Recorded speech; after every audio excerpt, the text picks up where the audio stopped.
जय हिंद साथियों, मैं आपका फ्रेंड विजय अपने YouTube channel IT technical power स्ट्री पर आपका स्वागत करता हूँ। फ्रेंड्स, अभी हमारी जो वर्तमान जो वीडियो चल रही है वो जो प्रीवियस ईयर के जो क्वेश्चन आ रहे हैं, जो UPPCL जो एग्जामिनेशन है उसके हिसाब से हमारी क्लास चल रही है। तो इसमें हम 12 के भी इम्पोर्टेंट क्वेश्चनों को देख रहे हैं। तो जो भी फ्रेंड्स हमारे चैनल से नए जुड़े हैं उनसे रिक्वेस्ट, हमारे चैनल को सब्सक्राइब जरूर करें और सब्सक्राइब बटन के पास में बेल आइकन जरूर दबाइए ताकि आपको हमारी नई वीडियो की नोटिफिकेशन सबसे पहले मिल सके। दोस्तों, प्रीवियस क्लास में जो क्वेश्चन किए थे हमने उसके आगे की क्वेश्चन की सीरीज को हम स्टार्ट करते हैं। एक शंट जनरेटर 440 पर 40 एम्पीयर लोड विद्युत धारा की क्या करता है, आपूर्ति करता है। शंट फील्ड का प्रतिरोध 200 ओम और आर्मेचर प्रतिरोध कितना है दोस्तों, 0.8 ओम है। कितना है दोस्तों, 0.8 ओम है। आर्मेचर की दोस्तों हमको क्या फाइंड आउट करनी है, करंट ज्ञात करनी है। दोस्तों, मैंने आपको प्रीवियस क्लास में DC शंट जनरेटर के बारे में बताया था। तो दोस्तों, DC शंट जनरेटर जो होता है हमको पता है कि हमारे पास में क्या होती है, शंट जनरेटर जो होता है। शंट जनरेटर हमको पता है दोस्तों, ये हमारी इस तरीके से क्या होती है, ये हमारी क्या होती है, फील्ड शंट वाइंडिंग होती है। क्या होती है, फील्ड शंट वाइंडिंग होती है। इसके समांतर क्रम में हम क्या लगाते हैं, हमारा एक आर्मेचर होता है। ठीक है, अब इसके यहाँ पर इस साइड में हम क्या लगाते हैं, प्लस और माइनस। यहाँ पर क्या होती है, अगर जनरेटर है तो हम क्या लेते हैं, DC सप्लाई लेते हैं। आउटपुट में क्या लेते हैं, DC सप्लाई लेते हैं। अब दोस्तों हमको पता है कि यहाँ पर जो करंट जो हमको बाहर आउटपुट में मिलेगी, तो इसमें दोस्तों हमको ये पता है कि जो फॉर्मूला लगेगा उसको हमको देखना है, कौन सा फॉर्मूला लगेगा। तो हमको इसमें दोस्तों आर्मेचर की जो विद्युत धारा है वो ज्ञात करनी है। दोस्तों, आर्मेचर विद्युत धारा कैसे निकलेगी, तो आई आर्मेचर जो करंट होती है, आई आर्मेचर जो होती है, आई आर्मेचर बराबर क्या होती है, आई आर्मेचर बराबर आई फील्ड प्लस में आई शंट। क्या होती है दोस्तों, I armature is equal to I field plus में आई शंट। दोस्तों, ये फॉर्मूला होता है, हमको पता है। अब दोस्तों इसमें हमको आर्मेचर करंट निकालना। अगर दोस्तों यहाँ पर क्या हो, ये तो दोस्तों DC जनरेटर के लिए है। दोस्तों क्या है, ये फॉर्मूला दोस्तों DC जनरेटर के लिए है। अगर दोस्तों यहाँ पर DC मोटर हो तो यहाँ पर प्लस की जगह दोस्तों क्या लग जाता है, माइनस लग जाता है। क्या लग जाता है, माइनस लग जाता है। तो यहाँ पर दोस्तों अभी हम क्या कर रहे हैं, जनरेटर कर रहे हैं तो प्लस लगेगा। इसमें क्या लगेगा दोस्तों, प्लस लगेगा। तो प्लस जब लगेगा तो इसमें हम देख लेते हैं। तो आर्मेचर करंट हमको फाइंड आउट करनी है। हमको दोस्तों करंट कौन सी दे रखी है तो वो हम देख लेते हैं। आई आर्मेचर, यहाँ पर दोस्तों फील्ड करंट की जगह क्या आएगी, लोड करंट आएगी। कौन सी करंट आएगी दोस्तों, क्योंकि शंट वाइंडिंग तो फील्ड करंट ही है। ठीक है, तो यहाँ पर क्या आएगी, IL आएगी। क्या आएगी, IL। तो हमको IL जो लोड करंट है वो हमको दे रखी है 40 एम्पियर। तो 40 प्लस में आई शंट हमको धारा निकालनी पड़ेगी, क्योंकि आई शंट हमको धारा दे नहीं रखी, हमको शंट फील्ड का प्रतिरोध दे रखा है 220। ठीक है, और उसके अलावा हमको कुछ प्रतिरोध भी इसका दे रखा है। यहाँ पर हमको आर्मेचर का प्रतिरोध दे रखा है और हमको आर्मेचर की धारा दे रखी है। तो हम आई शंट जो धारा कैसे निकालेंगे, तो आई शंट धारा कैसे निकालेंगे दोस्तों, V/RSS से। कैसे निकालेंगे, V/RSS से।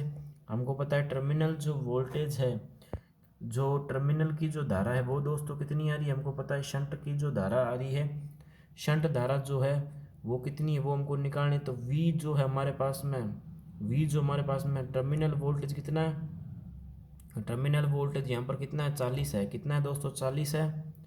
बट्टे में R शंट, शंट फील्ड प्रतिरोध कितना है दोस्तों, 220 है। कितना है दोस्तों, 220 है। यहाँ पर टर्मिनल वोल्टेज दोस्तों कितना है, 440 है। कितना है दोस्तों, कितना है दोस्तों, यहाँ पर 440 है दोस्तों। कितना है, टर्मिनल जो वोल्टेज दोस्तों 440 है। 440 बट्टे में शंट फील्ड वाइंडिंग प्रतिरोध कितना है, 220 है। जब इसको हम सोल्व करेंगे तो कितना आएगा दोस्तों, 2 एम्पीयर है। कितना आएगा दोस्तों, 2 एम्पीयर आएगा। तो हमारे पास में दोस्तों लोड करंट हमने निकाल ली थी। लोड करंट हमको पता है कि load current 40 ampere load current प्रवाहित करता है, तो 40 एम्पीयर हमने निकाली हुई थी। ठीक है, शंट फील्ड वाइंडिंग का हमने क्या निकाल लिया, वोल्टेज और शंट का प्रतिरोध से हमने क्या निकाल ली, शंट वाइंडिंग की धारा हमने निकाल ली। तो 40 + 2 दोस्तों कितना होगा, 42 एम्पीयर होगा। उम्मीद दोस्तों आपको क्वेश्चन अच्छे समझ में आया होगा। अब दोस्तों अगले क्वेश्चन की तरफ बढ़ते हैं।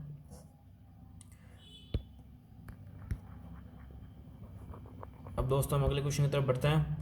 एक शंट जनरेटर के आर्मेचर में, एक शंट जनरेटर के आर्मेचर में प्रेरित विद्युत वाहक बल 600 वोल्ट है आर्मेचर का प्रतिरोध कितना है दोस्तों, 0.1 ओम है। कितना है, 0.1 ओम है। यदि आर्मेचर में धारा 200 एम्पीयर है तो टर्मिनल पर दोस्तों वोल्टेज कितना होगा वो हमको निकालना है। टर्मिनल पर वोल्टेज दोस्तों कैसे निकलता है, तो दोस्तों हमको पता है शंट जनरेटर का जो टर्मिनल वोल्टेज होता है, हमको पता है कि दोस्तों मैंने आपको एक ईएमएफ इक्वेशन बता रखी है। ई बराबर जो होती है ईएमएफ इक्वेशन दोस्तों क्या होती है, तो ई बराबर में वी प्लस में, ठीक है, ई बराबर वी प्लस में आई ए डॉट में आर ए। ये दोस्तों क्या होती है, जो आर्मेचर में उत्पन्न ईएमएफ जो होता है उसका फॉर्मूला निकालने का सूत्र ये होता है दोस्तों, ई बराबर में वी प्लस में आई ए डॉट में आर ए, ये फॉर्मूला होता है। अब दोस्तों इसमें हमको क्या फाइंड आउट करना है, इसमें हमको टर्मिनल वोल्टेज निकालना है। हमको आर्मेचर पे विद्युत वाहक बल दोस्तों दे रखा है 600 वोल्ट दे रखा है। कितने दे रखा है दोस्तों, 600 वोल्ट। अब हमको टर्मिनल वोल्टेज वी निकालना है, प्लस में हमको आर्मेचर धारा दे रखी है नहीं दे रखी उसको हम देख लेते हैं। तो आर्मेचर धारा दोस्तों हमको दे रखी है 200 एम्पियर दे रखी है। कितनी दे रखी है, 200 एम्पियर। तो 200 एम्पियर इंटू में हमको आर्मेचर का प्रतिरोध भी दे रखा है कितना, 0.1 दे रखा है। अब इसको हम सोल्व कर ले कितना आएगा, तो हमारे पास में ये कितनी आएगी 20। कितना है कि दोस्तों ये हमारे पास हमको पता है ये आएगी 20 और इसकी वैल्यू हमको निकालनी है। और ये कितना है 600, तो v बराबर क्या आएगा 600 माइनस 20, यानी दोस्तों कितना आएगा 580 जो वोल्ट है इज दी करेक्ट आंसर, यानी 580 वोल्ट एकदम करेक्ट है। उम्मीद दोस्तों आपको क्वेश्चन अच्छे समय आया होगा। इसको दोस्तों दोबारा एक्सप्लेन कर देता हूँ। हमको दोस्तों इस क्वेश्चन में क्या निकालना, टर्मिनल वोल्टेज निकालनी है। हमको पता है दोस्तों आर्मेचर में उत्पन्न ईएमएफ जो होता है उसका फॉर्मूला क्या होता है, ई ए बराबर वी प्लस में आई ए डॉट में आ रहा होता है। अगर दोस्तों यहाँ पर मोटर हो तो मोटर में हमको पता है दोस्तों यहाँ पर क्या लगता है माइनस, वो मैंने प्रीवियस जो क्लास है उसमें बता दिया है। अब दोस्तों आगे इसमें देख लेते हैं। हमको ये की वैल्यू दे रखी है 600, हमको दोस्तों वी की वैल्यू निकालनी है। और हमारे पास में क्या दे रखा है दोस्तों, हमारे को जो चीज़ है हमको क्या दे रखी है, हमको यहाँ पर आर्मेचर जो है आर्मेचर की जो धारा है वो हमको बता रखी है 200, ठीक है। उसके बाद में आर्मेचर का प्रतिरोध बता रखा 0.1। जब इसको सोल्व करेंगे तो कितना आएगा 600 बराबर में v प्लस में 20। तो इसको जब सोल्व करेंगे v इस साइड आ जाएगा 600 में 20 यानी कि 580 volt is the correct answer. अब दोस्तों अगले क्वेश्चन की तरफ बढ़ते हैं। एक डीसी शंट जनरेटर में उत्पन्न विद्युत वाहक बल किसके समानुपाती होता है। एक डीसी शंट जनरेटर की दोस्तों बात हो तो उत्पन्न ईएमएफ जो है किसके समानुपाती होगा, तो दोस्तों एक फॉर्मूला हमको पता है एन समानुपाती ई बी बटा फाई, ई बी बटा फाई। ये दोस्तों वैसे तो डीसी मोटर के लिए होता है, क्या होता है डीसी मोटर के लिए होता है। लेकिन दोस्तों अगर हम बात करें जनरेटर की तो जनरेटर में भी सेम ऐसा ही आता है। यहाँ पर ई बी की जगह हम क्या लिख देते हैं ई ए बटा फाई, तो ज़्यादा इसमें फॉर्मूला में कोई अंतर नहीं है। अब दोस्तों इसमें आगे हमको क्या निकालनी है, जो आर्मेचर में सॉरी जनरेटर में जो उत्पन्न ईएमएफ है उसको किसके समानुपाती होता है, तो दोस्तों हमारी जो आर्मेचर की जो रोटेशन होती है उसके समानुपाती होती है। किसके समानुपाती है, आर्मेचर की जो गति है उसके समानुपाती होती है। अगर हम बात करें फील्ड फ्लक्स की तो फील्ड फ्लक्स का जब मान बढ़ेगा तो क्या होगी, घूर्णन गति कम हो जाएगी। यानी दोस्तों किसी मोटर की अगर बात करें या जनरेटर की अगर हम बात करें तो जनरेटर में अगर लोड धारा का मान बढ़ता है तो घूर्णन गति क्या हो जाएगी, कम हो जाएगी। ठीक है दोस्तों, जब हम लोड धारा का मान बढ़ाएंगे तो क्या होगी, घूर्णन गति कम हो जाएगी। उम्मीद दोस्तों आपको अच्छे समझ में आएगा। अगर दोस्तों यहाँ पर मोटर हो तो मोटर के संबंध में अगर देखें तो अगर लोड धारा अगर लोड उसमें बढ़ता है तो उसकी मोटर की घूर्णन गति क्या हो जाएगी, कम हो जाएगी। अब दोस्तों अगले क्वेश्चन की तरफ बढ़ते हैं। लाइन वोल्टेज का अर्थ क्या होता है, लाइन वोल्टेज का अर्थ क्या होता है। किसी भी दो फेज नहीं है दोस्तों, ये फेज है। किसी भी दो फेज के बीच उपलब्ध वोल्टेज, भू संपर्क करना और उदासीन के बीच उपलब्ध वोल्टेज, फेज और उदासीन के बीच उपलब्ध वोल्टेज, तीन फेज के बीच उपलब्ध वोल्टेज। तो दोस्तों हमको क्या निकालना है, लाइन वोल्टेज निकालना है। क्या निकालना दोस्तों, लाइन वोल्टेज। दोस्तों लाइन वोल्टेज मैं बताता हूँ, एक तो दोस्तों होता है हमको पता है लाइन वोल्टेज, क्या होता है दोस्तों, लाइन वोल्टेज होता है एक, और एक होता है दोस्तों फेज वोल्टेज। इन दोनों में क्या अंतर होता है, देखिए लाइन वोल्टेज जो होता है हमको पता है कि ये दोस्तों इस तरीके से हमको पता है थ्री फेज आता है। क्या थ्री फेज आता है, हमको पता है यहाँ पर क्या आता है, थ्री फेज आता है। ठीक है, यहाँ पर हम क्या लिखते हैं आर, ठीक है, और यहाँ पर हम लिख देते हैं, देखिए आर, ये हमने लिख दिया वाई, और हम यहाँ पर हम क्या लिख देते हैं बी, आर वाई बी। ठीक है, ये हमारे पास हम 3 फेज हो जाता है। अब जब भी हमको वोल्ट मीटर लगाना होता है, वोल्ट मीटर हम किसी भी 2 फेज के बीच लगा सकते हैं, चाहे हम आर वाई के बीच में लगाए या वाई बी के। यहाँ पर अगर वोल्ट मीटर लगाए तो आर वाई के बीच में लगा सकते हैं, वाई बी के बीच में भी हम वोल्ट मीटर लगा सकते हैं। तो हम किसी भी 2 फेज के बीच में वोल्टेज लगा सकते हैं। उसी को हम दोस्तों क्या बोलते हैं, लाइन वोल्टेज कहते हैं। क्या बोलते हैं दोस्तों, लाइन वोल्टेज। लाइन वोल्टेज का मतलब क्या होता है, किसी भी 2 फेजों के बीच, किसी भी 2 फेजों के बीच या मध्य मापा गया, किसी भी 2 फेजों के बीच मापा गया जो वोल्टेज होता है, जो वोल्टेज होता है, उसी को हम दोस्तों क्या बोलते हैं, लाइन वोल्टेज कहते हैं। क्या बोलते हैं दोस्तों, उसी को हम क्या बोलते हैं, लाइन वोल्टेज कहते हैं। ठीक है दोस्तों, किसी भी 2 फेजों के बीच मापा गया जो वोल्टेज है या जो वोल्टेज का मेजरमेंट करते हैं, उसी को दोस्तों हम क्या बोलते हैं, लाइन वोल्टेज कहते हैं। उम्मीद दोस्तों आपको समझ में होगा। अब दोस्तों थोड़ी बहुत हमने लाइन वोल्टेज के बारे में सीखा है, तो थोड़ा हम फेज वोल्टेज के बारे में सीख लेते हैं कि फेज वोल्टेज क्या होता है। इसको हम इरेज कर लेते हैं। अब देखिए दोस्तों, फेज वोल्टेज के बारे में हम पता करते हैं फेज वोल्टेज क्या होता है। देखिए दोस्तों, फेज वोल्टेज, ये देखिए दोस्तों, ये हमको पता है कि ये हमारा क्या है, फेस है। ठीक है, ये हमारा फेस है, और ये हमारा क्या होता है, ये हमारी न्यूट्रल की लाइन है। ये हमारी न्यूट्रल की लाइन है, तो हमने यहाँ पर क्या लगा दिया, वोल्ट मीटर लगा दिया। तो किसी भी फेस न्यूट्रल के बीच है, ठीक है, किसी भी फेस और न्यूट्रल के बीच में मापा गया जो वोल्टेज होता है क्या कहलाता है, फेज वोल्टेज कहला गया। किसी भी फेस और न्यूट्रल के मध्य जो मापा गया वोल्टेज होता है, मापा गया जो वोल्टेज होता है, उसे हम दोस्तों क्या कहते हैं, फेज वोल्टेज कहते हैं। क्या कहते हैं दोस्तों, फेज वोल्टेज कहते हैं। या हम दोस्तों ऐसे भी कह सकते हैं कि लाइन वोल्टेज क्या होता है, किसी भी 2 लाइन के मध्य मापा गया वोल्टेज। और फेज वोल्टेज यानी किसी भी फेज और न्यूट्रल के बीच में जो मापा गया वोल्टेज कहलाता है, वो क्या कहलाता है दोस्तों, फेज वोल्टेज कहलाता है। मैंने दोस्तों यहाँ पर इसमें फेज वोल्ट इसलिए एक्सप्लेन किया ताकि आपकी साथ में एग्जामिनेशन जो है उसकी तैयारी भी हो पाए। ठीक है दोस्तों, जो आपने बेसिक पढ़ा है वो भी आपका क्लियरिफाई हो पाए। अब दोस्तों अगले क्वेश्चन की तरफ बढ़ते हैं। ऊर्जा मीटर जो होता है, ऊर्जा मीटर को दोस्तों हम क्या कहते हैं, ऊर्जा मीटर जो होता है, ऊर्जा मीटर जो होता है दोस्तों, उसको हम क्या कहते हैं, तो ऊर्जा मीटर किस श्रेणी में आता है, किस श्रेणी में आता है, इसका दोस्तों हमने आंसर बता ही दिया। लाइन वोल्टेज का अर्थ क्या होता है, तो लाइन वोल्टेज क्या होता है, जो किसी भी 2 फेज के बीच उपलब्ध वोल्टेज क्या कहलाता है दोस्तों, लाइन वोल्टेज कहलाता है। किसी भी 2 फेज के उपलब्ध वोल्टेज क्या, लाइन वोल्टेज कहलाता है। अब दोस्तों अगले क्वेश्चन बढ़ते हैं। ऊर्जा मीटर किस श्रेणी में आता है, परिशुद्ध उपकरण, संकेतन उपकरण, समाकलन उपकरण, ठीक है, और रिकॉर्डिंग उपकरण। तो हमको पता है दोस्तों ऊर्जा मीटर जो होता है वो किसके अंतर्गत आता है, समाकलन जो उपकरण आता है उसकी श्रेणी के अंतर्गत आता है। अब दोस्तों अगले क्वेश्चन तरफ बढ़ते हैं। यूनिवर्सल मोटर में निम्न में से किन गति नियंत्रणों का प्रयोग किया था। ये क्वेश्चन दोस्तों अभी हाल ही में एसएससी जेई जो का एग्जाम है, एसएससी जेई 2023 में अभी जुलाई में हुआ था इसका एग्जामिनेशन, उसमें रिसेंटली पूछा गया था क्वेश्चन। तो दोस्तों आपको जो मैं क्वेश्चन करा रहा हूँ वो सारे अपडेटेड कंटेंट हैं, इसलिए दोस्तों क्वेश्चनों को जरूर देखे जाइए। ये मैं दोस्तों एसएससी जेई का इसमें मैंने क्यों दिया, क्योंकि दोस्तों हमको पता है कि आईटी की जो एग्जामिनेशन दिया जाता है उसमें डिप्लोमा लेवल के काफ़ी क्वेश्चन पूछे जाते हैं। तो दोस्तों आपको साथ में आपको पता है कि सिलेबस भी लगभग समान रहता है, तो आपको क्वेश्चनों को ध्यान में रखना है। मैंने क्वेश्चन कराने का मेरा उद्देश्य इसीलिए है ताकि आपका अच्छे से पेपर हो पाए। ठीक है, तो दोस्तों अब क्वेश्चन को हम पढ़ते हैं। यूनिवर्सल जो मोटर है उसमें किन गति नियंत्रणों का प्रयोग किया जाता है। अब दोस्तों यूनिवर्सल मोटर के बारे में हम देख ले, चर्चा कर लेते हैं। यूनिवर्सल मोटर क्या होती है, तो दोस्तों ये हमारी यूनिवर्सल मोटर होती है। क्या होती है, यूनिवर्सल मोटर। अब दोस्तों यूनिवर्सल मोटर में बताया, तो आप यूनिवर्सल मोटर के बारे में जानते होंगे कि डीसी सीरीज मोटर भी इसको हम कहते हैं। क्या कहते हैं दोस्तों, इसको हम दोस्तों डीसी सीरीज मोटर भी कहते हैं। कौन सी मोटर कहते हैं इसको हम दोस्तों डीसी सीरीज मोटर भी कहते हैं।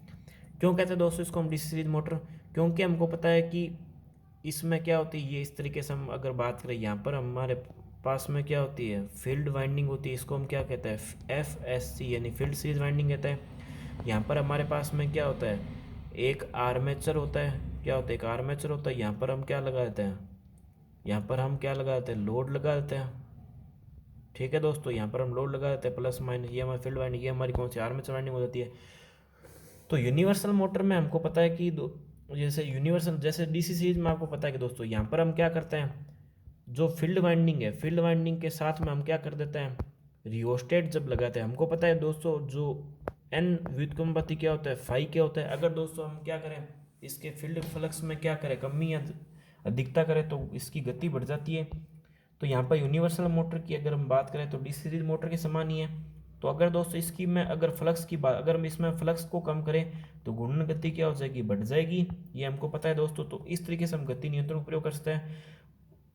उसके अलावा हम क्या कर सकते हैं, श्रेणी में क्या करते हैं, प्रतिरोध जोड़ते हैं। उसके अलावा यहाँ पर हम क्या कर सकते हैं, टैपिंग भी निकाल सकते हैं, तो ये हम इसको कर सकते हैं। तो ये सारा नियंत्रण होता है। उसके अलावा आर्मेचर जो डाइवर्टर विधि वो भी सारी होती है दोस्तों। इसका जो है फर्स्ट स्टेटमेंट, इसमें 3 तरह के स्टेटमेंट दे जो कि बिल्कुल सही है। मोटर के साथ श्रेणी में अक्षर प्रतिरोध, यानी कि साथ में श्रेणी क्रम हम क्या लगा सकते हैं, एक रियोस्टेट परिपथ लगा सकते हैं। एक हम क्या लगा सकते हैं, एक रियोस्टेट परिपथ लगाते हैं दोस्तों इसमें।